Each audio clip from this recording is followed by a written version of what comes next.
আজ বানাবো ম্যাগির চাট। আমরা তো ম্যাগি এমনি নর্মালি করে থাকি, তো আজকে একটু অন্যভাবে দারুণ টেস্টিভাবে ম্যাগিটা রান্না করব। তো বন্ধুরা ভিডিওটি লাস্ট পর্যন্ত সঙ্গে থেকো। ম্যাগির চাটটা বানানোর জন্য দেখো আমি এখানে নিয়েছি শসা, পেঁয়াজ আর টমেটো, আর নিয়েছি 2টো কাঁচা লঙ্কা, আর 1 টুকরো লেবু, আর 1 প্যাকেট ম্যাগি মশলা, আর নিয়েছি ম্যাগি। এখানে আমি 3 প্যাকেটের মতো ম্যাগি নিয়েছি।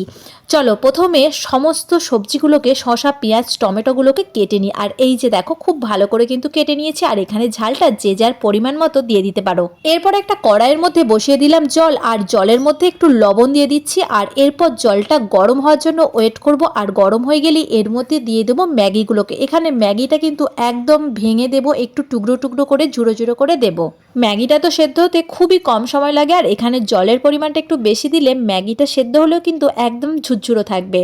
এটা আমি 3-4 মিনিটের মতো ফুটিয়ে খুব ভালো করে সেদ্ধ করে নিয়েছি। আর এই যে ম্যাগি একদমই সেদ্ধ হয়ে গেছে। পর এটাকে কিন্তু একটা চুবড়িতে ঢেলে জলটা শুকনো করে ঝরিয়ে নেব। আর অপর একটা কড়াইয়ের মধ্যে দিয়ে দিচ্ছি অল্প একটু তেল, আর তাতে দিয়ে দিচ্ছি 3 কোয়ার মতো রসুন কুচি। আর রসুনটাকে খুব ভালো করে ভেজে নেব। রসুনটা একটু ভাজা ভাজা করে নিতে হবে। আর রসুনটা ভাজা ভাজা হয়ে গেলে এর মধ্যে দিয়ে দেব জল ঝরিয়ে রাখা ম্যাগিটা।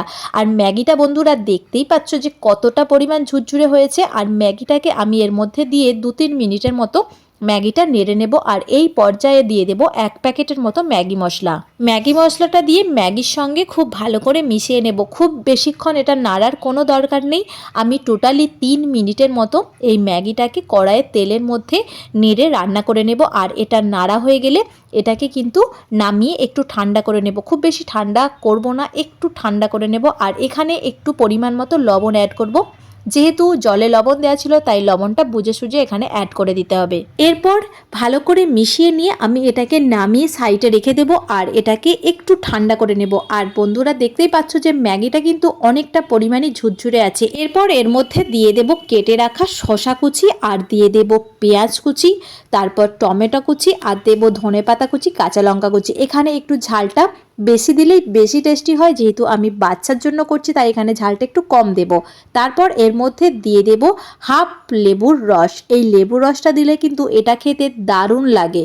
এরপর এর মধ্যে অ্যাড করে দেব পরিমাণ মতো একটু বিট লবণ। যেহেতু শসা, টমেটোর লেবু রস দিয়েছি তাই একটু বিট লবণ দিয়ে দিলাম। তারপর হালকা হাতে কিন্তু এটাকে মাখিয়ে নিতে হবে। খুব বেশি চেপে চেপে মাখানো যাবে না, একদম হালকা করে উল্টে পাল্টে এটাকে ম্যাগির সঙ্গে খুব ভালো করে মিশিয়ে নিয়েছি। আর এরপর এটাকে একটা প্লেটের মধ্যে সার্ভ করে দেব।